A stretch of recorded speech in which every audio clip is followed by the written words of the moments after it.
just made our second shipment of heavy mineral concentrate, which contains the critical minerals of zircon, titanium, and monazite rare earths. And it's huge. It's part of it's in line with our accelerated cash flow and ramp up plan for the Coburn project up in Shark Bay that we've just brought online. And it's a massive achievement. We now are on the cusp of transitioning and bringing online the mineral separation plant, which is the downstream processing plant, which will then start to separate those minerals into their final products for shipment around the world too. And we've managed, as part of this, to offtake 100% of our product, whether it's in the HMC form, which we're just selling shipments of now, or whether it's in the final product form, to some of the major customers around the world. And they're really excited about getting their hands on those shipments of products right now.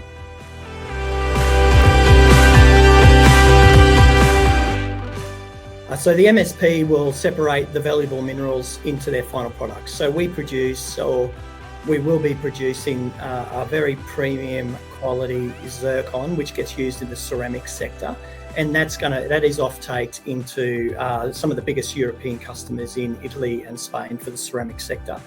We also, through the MSP, will produce 2 titanium streams in the ilmenite product, which will go into America, and also a rutile product, which will also go into America. And they're minerals that are used in production of TiO2 pigment and goes into paint, plastic, paper, ink.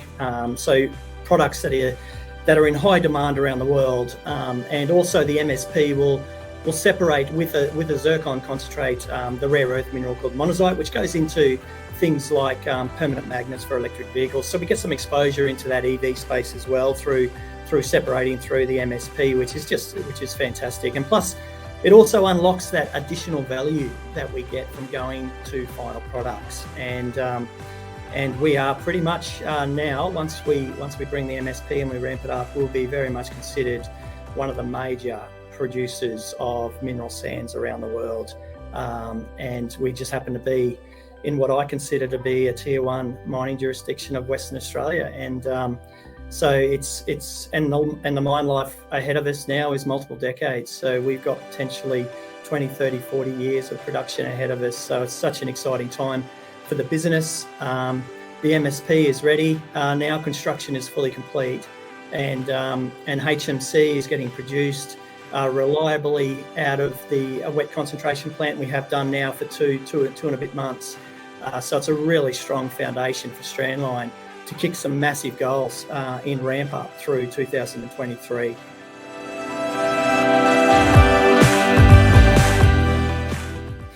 Yeah, so we had, with regards to the mineral sands market, mid last year, we saw some really record highs across the zircon, titanium, and even the rare earth mineral space. A little bit of softening through the December quarter, and we're expecting a similar softening in that demand outlook. But what we're seeing in this quarter, but what we're seeing really is that the market remains really tight.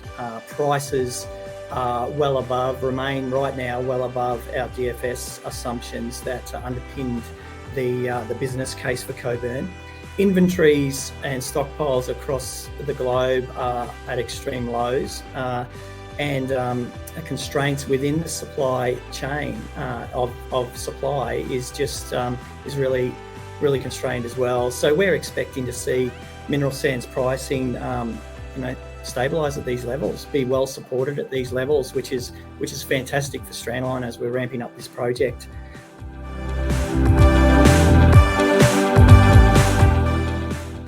Yeah, now that Coburn, the ramp up, we're kicking some goals there, and we're starting to bed down our operational performance, even though we still have a way to go over these next few months leading into the half year to really start to deliver up to our nameplate performance across this facility. We're starting to get some really positive operational data coming out of our operations up there, which is critical to our expansion case study that we're doing right now. And what is key to the expansion case is the market pulling it forward.